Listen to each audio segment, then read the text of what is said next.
জেনে নিন বাংলাদেশের জনপ্রিয় নায়ক শাকিব খানের অতীত। শাকিব খান জন্মগ্রহণ করেন ঢাকা বিভাগের নারায়ণগঞ্জ জেলায়। তার বাবা ছিলেন একজন সরকারি দপ্তরের সামান্য কর্মচারী এবং মাতা ছিলেন গৃহিণী। যদিও শাকিব খানের দাবি তার বাবা সরকারি কর্মকর্তা ছিলেন। পরিবারের অন্যান্য সদস্যরা হলেন এক বোন ও এক ভাই। তার প্রকৃত নাম মাসুদ রানা। নিজেকে ঢাকাই ছবির কিং খান দাবি করলেও তিনি বলিউডের খানদের মতো বংশগত খান নন, বরং চলচ্চিত্রের স্বার্থে রাখা নকল নাম।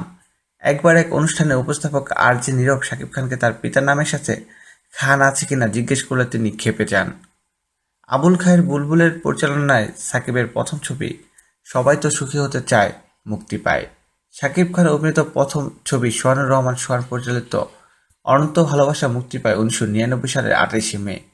ছবিতে তার বিপরীতে অভিনয় করেছিলেন চলচ্চিত্রের আরেক অভিনয়শিল্পী মৌসুমীর ছোট বোন ইরিন। যদিও তিনি প্রথম ক্যামেরার সামনে দাঁড়িয়েছিলেন আফতাব খান টুডু পরিচালিত সবাই তো সুখী হতে চায় ছবির মাধ্যমে। ছবিতে তার নাম ছিল মশাল।